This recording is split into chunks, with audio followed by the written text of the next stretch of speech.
नमस्कार विद्यार्थी मित्रांनो, बीएमसीची जाहिरात आलेली आहे. त्यामध्ये 1846 पोस्ट आहे. सहाय्यक कार्यकारी म्हणजेच लिपिक या पदासाठीची पोस्ट आहे. फॉर्म भरायची लास्ट डेट 9 तारीख आहे. दिव्यांग उमेदवारांसाठी हा स्पेशल एक व्हिडिओ मी घेतोय, ज्यामध्ये आपण दोन मुख्यत्वे मुद्दे बघणार. आपण जागा किती आणि कॅटेगरीनुसार तुम्हाला किती जागेला कॉम्पीट करायचं आणि पात्रता काय असणार आहे. पुढच्या व्हिडिओमध्ये तुम्हाला उरलेल्या प्रश्नांची उत्तर मिळतील. मी तुम्हाला जर ग्रेस टाइम घ्यायचा असेल किंवा लेखनिक घेऊन जायचं असेल तर कशी प्रोसेस असेल त्याबद्दल पुढच्या व्हिडिओत तुमच्या पुढच्या व्हिडिओत सांगतो.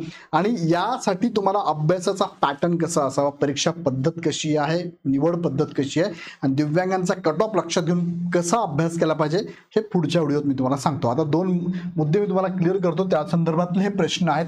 पहिला आहे कॅटेगरीनुसार जागा किती आहे, वयाची अट, शैक्षणिक पात्रता काय असेल, टायपिंग प्रमाणपत्र लागणारच का, नंतर कॅटेगरीनुसार कोणते कागदपत्र लागणार आणि योग्य कागदपत्र नसेल तर काय करावं. टायपिंग सर्टिफिकेट हे सांगून टाकतो तुम्हाला. टायपिंग सर्टिफिकेट आता लागत नाही, हे तुम्हाला 2 वर्ष म्हणजे नियुक्तीनंतर 2 वर्षात द्यायचं असतं. मग आता बघूया कॅटेगरीनुसार तुम्हाला जागा किती आहे. मुख्य मुद्द्याकडे जाण्यापूर्वी इग्नाइट अकॅडमीकडे तुमच्यासाठी ही स्पेशल बॅच आपण चालू केली, ज्याची फी फक्त 1499. आता तुम्ही जर घ्याल तर तुम्हाला 25% ऑफ आहे. बॅच घेताना तुम्हाला BMC 25 हा कोड वापरायचा आहे, तुम्हाला 25% ऑफ मिळेल. ही सवलत तुम्हाला कदाचित 2 दिवसानंतर मिळणार नाहीये. आणि दिव्यांग कॅटेगरीचा कट ऑफ बघता फार कमी लागतो, पण तुम्हाला कॉम्पिटिशन करायची दिव्यांग व्यक्तीबरोबरच करायची. सो तुम्हाला त्यांनी ते जे अभ्यास करतात त्यांच्यावर कॉम्पिट जर करायचं असेल तर तुम्हाला ह्या बॅचचा फायदा नक्कीच होणार आहे. ज्यांना अपेक्षित त्यांनी लगेच ही बॅच घेऊन टाका. बॅच चालू झालेली आहे. बॅच 26 ऑगस्ट पासून चालू आहे. यामध्ये तुम्हाला 6 फॅकल्टी आहे. मी स्वतः आहे, बोडके सर आहे, कृष्णा पाटील सर आहे, विजय शेळके सर आहेत, त्यानंतर इथे किरण पाटील सर आहे, अमोल गाडेकर सर पण अवेलेबल आहे. सो 25% ऑफ तुम्हाला लगेच मिळणार आहे. पहिल्या 500 विद्यार्थ्यांमध्ये ऍडमिशन झालं तर मिळणार आहे. PDF नोट्स मिळणार आहे तुम्हाला. टेस्ट सिरीज फ्री आहे टोटल तुम्हाला ह्या बॅचमध्ये. सो बाकी कुठेच जायची गरज नाही. आपल्याकडे TCS IBS पॅटर्न नुसार बुक्स पण अवेलेबल आहे. सो सगळं इथेच अवेलेबल आहे, कुठेच जायची गरज पडणार नाही. चला मुख्य मुद्द्याकडे घेऊन जातो. दिव्यांग कॅटेगरीनुसार तुम्हाला जागा किती आहे तर बघा, इथे जर बघितलं आपण तर टोटल ज्या जागा आहेत ना 1846 याच्या अगेन्स्ट तुमच्या जागा ह्या सेपरेट असतात. म्हणजे टोटल जागा की तुम्हाला दिव्यांगांसाठी जागा किती असतात, दिव्यांगांसाठी 4% रिझर्वेशन आहे. म्हणजे जवळपास 74 जागा दिव्यांग उमेदवारांना. म्हणजे 74 जागा कशा दिलेल्या आहेत तर त्या संदर्भात थोडक्यात माहिती आपण घेऊया. बघा यामध्ये जर बघितलं अ गटाचे उमेदवार जे असतील, म्हणजे बघा 4 गट तुमचे आहेत.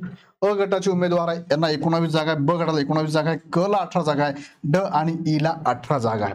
या पद्धतीने तुमच्या ह्या जागा आहेत. मग त्यामध्ये पण जर आपण बघितलं तर कुणाला किती जागा आहेत ते आपण थोडक्यात इथे बघूया की प्रत्येक कॅटेगरीनुसार तुम्हाला किती जागा दिल्या जातात ते पण थोडक्यात तुम्हाला इथे दाखवतो. बघा ही जाहिरात आहे. जाहिरात मी ओपन करून तुमच्या समोर ठेवतोय आणि ह्या जाहिरातीमध्ये आपण जर बघितलं तुमच्या लक्षात येईल तुम्हाला जागा किती आहे. बघा कॅटेगरीनुसार मी तुम्हाला दाखवतोय. आता इथे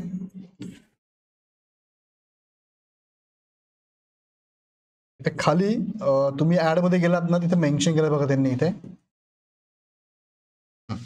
बघा कॅटेगरी अ जी म्हणतो आपण त्याला, ही अ कॅटेगरी आहे. ज्या कॅटेगरीमध्ये तुम्हाला बघायचं इथे अ कॅटेगरी आहे आणि ह्या अ कॅटेगरीमध्ये तुम्हाला अंध आणि अंशतः अंध असे 2 आहेत. बघा ब्लाइंड अँड लो विजन यांच्यासाठीच्या जागा आहेत. किती जागा आहे टोटल जागा तुम्हाला किती दिल्या अपंगांसाठी 74. ह्या अपंगांसाठीच, बाकी इथे कोणीच येऊ शकत नाही. नाही भेटले तर काय होते पुढे सांगतो मी.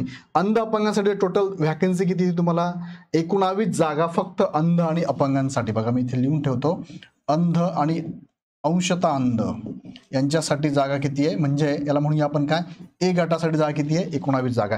बी गटासाठी जागा किती आहे, बी गटासाठी 19 जागा. मग बी गटामध्ये कोण कोण मोडतं तर बी गटामध्ये इथे बघा जे उमेदवार काय आहे, कर्णबधिरता डीफ आहे, ऐकायला कमी येतं. दुसरं हार्ड टू हिअरिंग, ऐकू येण्याकरता दुर्बलता आहे.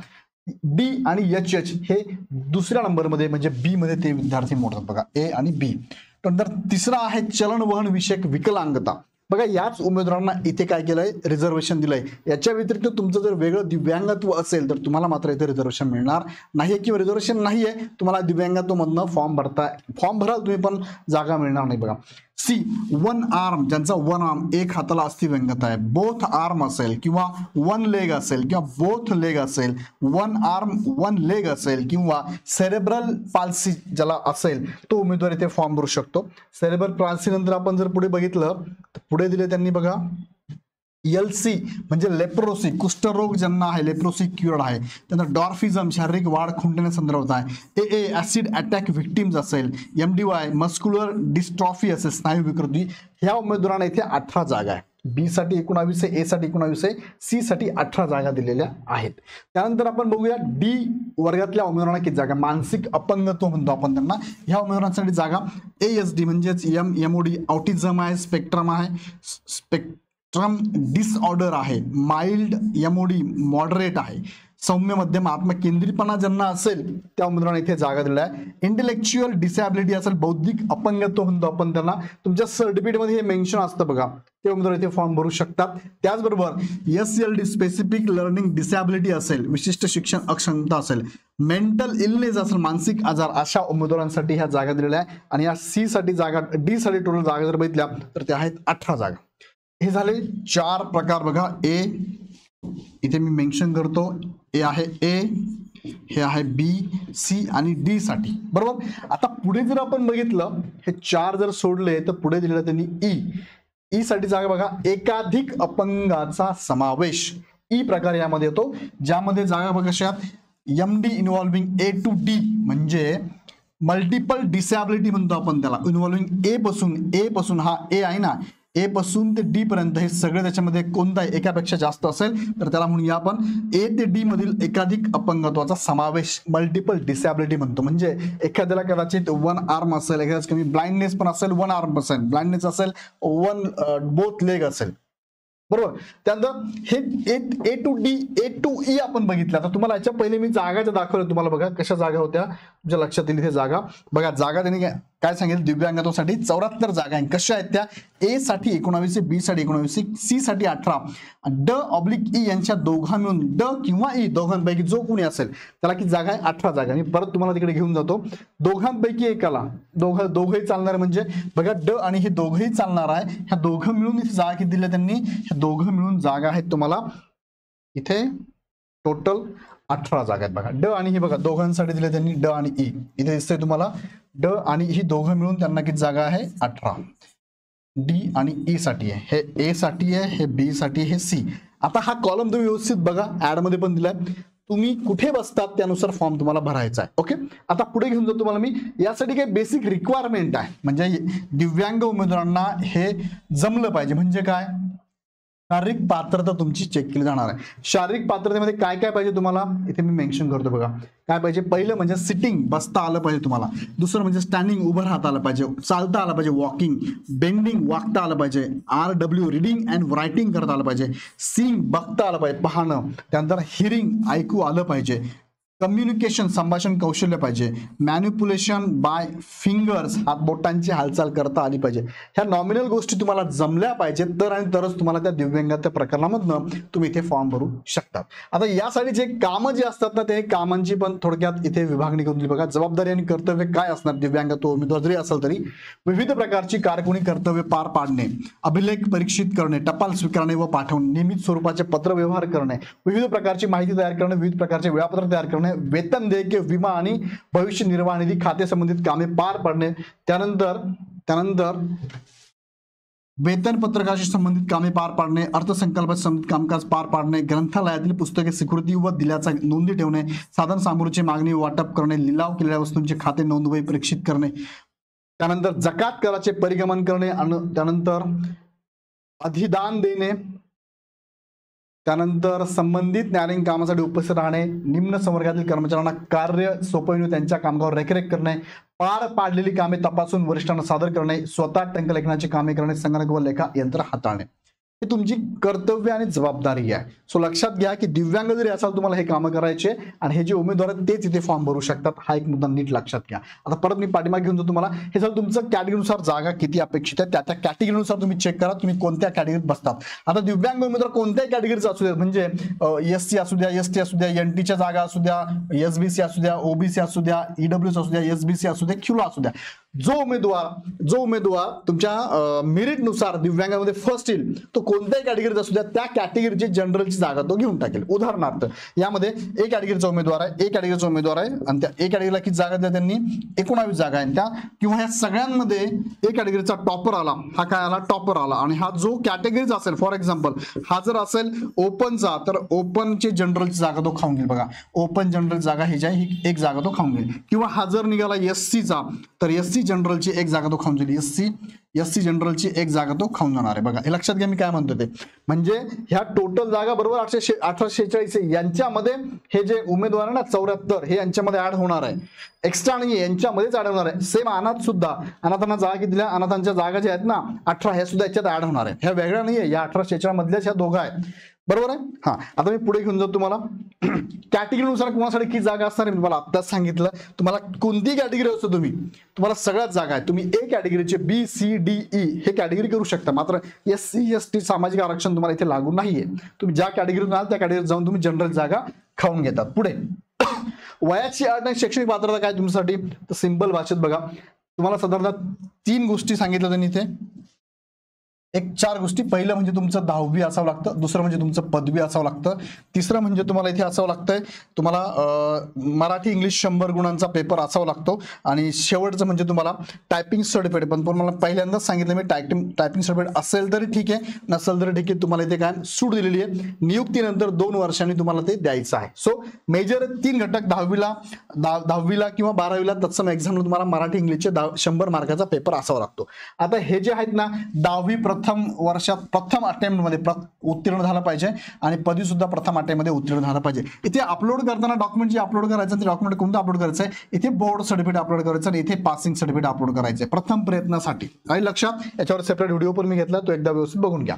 पुढे म्हणजे दिव्यांग उमेदवारांना डॉक्युमेंट काय काय लागणार आहे इथे पात्रते संदर्भात बघा 10वी आणि पदवी प्रथम प्रयत्नात पास असणं गरजेचं आहे तुम्हाला.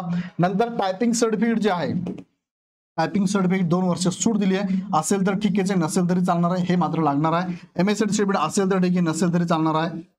मराठी किंवा इंग्लिश 100 मार्क्सचा पेपर तुम्हाला 10वी किंवा तत्सम एक्झाम मध्ये असावा लागेल. ओके. त्यानंतर पुढे सेपरेट बॅचेस पण इग्नाइट अकॅडमीकडनं अवेलेबल आहे. तुम्हाला जर अपेक्षित असेल तर सेपरेट पण लावू शकता, पण मी तुम्हाला सजेस्ट करेल की तुम्ही होलसेल बॅच घेऊन टाका, ज्याच्यामध्ये तुम्हाला टेस्ट सिरीज पण फ्री आहे, नोट्स पण फ्री आहे, आणि तुम्हाला मेंटोरिंग पण माझ्याकडनं असणार आहे. सो वाटलंच तुम्हाला सेपरेट बॅचेस पण अवेलेबल असणार आहे तुमच्यासाठी. पुढे इथे जर बघितलं आपण तर दिव्यांग उमेदवारांसाठी बघा, दिव्यांग उमेदवारांसाठी तुम्हाला डॉक्युमेंट्स कोणते लागतात, एज मध्ये काय सुटी थोडक्यात आपण बघूया.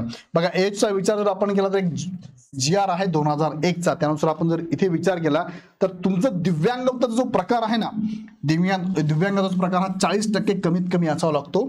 40% किंवा 40% जास्त चालेल, पण 40%च्या आत चालणार नाही. दुसरा तुम्हाला सरसगट 45 वर्षापर्यंत सूट दिलेली आहे. कोणत्याही कॅटेगरीचा असू द्या, कुणी असू द्या, 45 वर्षापर्यंत फॉर्म भरू शकतात, हे त्यांनी डायरेक्ट या GR मध्ये सांगितलेलं आहे. आता यामध्ये अजून एक महत्वाची बाब आहे, 40% तर लागतं, पण तुमचं सर्टिफिकेट एकतर स्वावलंबन ह्या वेबसाईटवरनं काढलेलं असावं किंवा SADM या वेबसाईटवरनं ऑनलाईन स्वरूपातलं असावं. जुनं जर ऑफलाईन असेल तर ते चालणार नाही. हे पण एक महत्वाचा मुद्दा लक्षात घ्या. इथे त्यांनी स्पेशल कॅटेगरी ऍड केली, याच्यामध्ये लक्षात घ्या लोकोमोटर डिसॅबिलिटी मध्ये त्यांनी काय ऍड केलं, आता स्पेशल डिफॉर्मिटी SD आणि spinal injury SI without any association neurological लिम डिफंक्शन हा स्वतंत्र उपप्रकार यामध्ये समाविष्ट केलेला आहे. त्यानंतर तुम्हाला मग सांगितल्याप्रमाणे तुम्हाला टायपिंग सर्टिफिकेट जे आहे, टायपिंग सर्टिफिकेट तुम्हाला 2 वर्ष नियुक्तीनंतर दिले जातात. त्या 2 वर्षात 2 संधीमध्ये तुम्हाला अपलोड करायचं असतं. त्यानंतर खुल्या प्रवर्गात बघा दिव्यांग उमेदवार उपलब्ध न झाल्यास, बरोबर, दिव्यांग उमेदवार नाहीच भेटला, उपलब्ध नाही झाला तर काय होतंय, खुल्या प्रवर्गातील उपलब्ध पदांमधून रिक्त ठेवण्यात येतील. त्या ज्या जागा असतात ना त्या रिक्त ठेवतात. मग कुठून रिक्त ठेवायच्या असा प्रश्न पडतो ना. दिव्यांग जागा ह्या ऑल ओव्हर 1846च्या अगेन्स्ट आहे. मग जर ते दिव्यांग नाहीच भेटले तर कोणत्या जागा रिक्त ठेवल्या जातात, तर त्या जागा रिक्त ठेवल्या जातात ओपन खुलांमधल्या. मग ओपन मुलांचा परत प्रश्न येतो बघा, सर मी तर असं आहे, मला जागा असून सुद्धा मला दिली का बरं नाही, तर ते दिव्यांग नाही भेटले तर ओपनच्या ज्या जागा रिक्त ठेवल्या जातात, लक्षात घ्या. त्यानंतर पुढे जाऊया आपण, हे महत्वाचे मुद्दे तुम्हाला सांगतोय. कॅटेगरीनुसार कोणती कागदपत्रे लागतात तुम्हाला, आणि योग्य कागदपत्र नसतील तर काय करावे. जर बघा योग्य कागदपत्र म्हणजे काय, तुमच्याकडे दिव्यांगत्वाचं सर्टिफिकेट नाहीये, फॉर एक्झाम्पल दिव्यांगत्वाचं सर्टिफिकेट सर्टिफिकेट नाहीये, मग अशा वेळेस काय कराल तुम्ही ओपन जनरल मधनं फॉर्म भराल. फक्त तुमचं दिव्यांगत्व प्रकार बघून तुम्ही त्या प्रकारात बसता का, ज्याला आपण म्हणतो की दिव्यांगत्वाची जी कामाची इथे पद्धत आहे, शैली आहे, ती अलाउड आहे का ते बघायचं. फक्त ते बसत असेल तर तुम्ही, सर्टिफिकेट नसेल तर ओपन मधनं फॉर्म भरू शकता. तुमचं सर्टिफिकेट येत नाही 9 तारखेच्या आज जर आलं तर त्याच्यातनंच भरा, पण नाहीच आलं तर तुम्हाला ओपन जनरल मधून फॉर्म भरायचा आहे.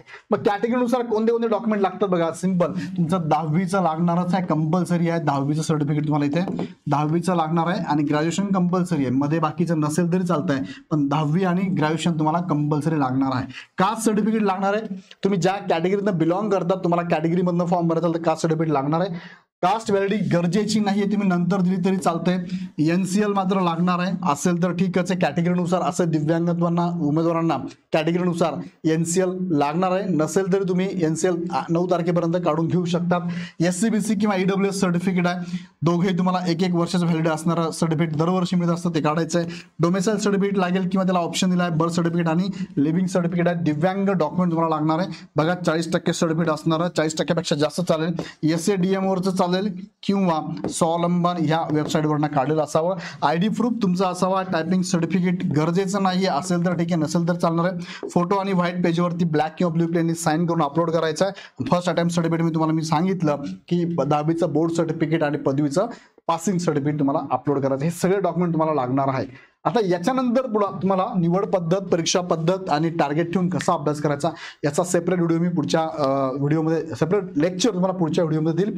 आणि तुम्हाला जर लेखनिक पाहिजे असेल, रायटर पाहिजे असेल, ग्रेस टाईम पाहिजे असेल, त्यासाठी काय फॅसिलिटी आहे किंवा कशा पद्धतीने मिळू शकतं याच्याबद्दल मी पुढच्या व्हिडिओत तुम्हाला बोलतो.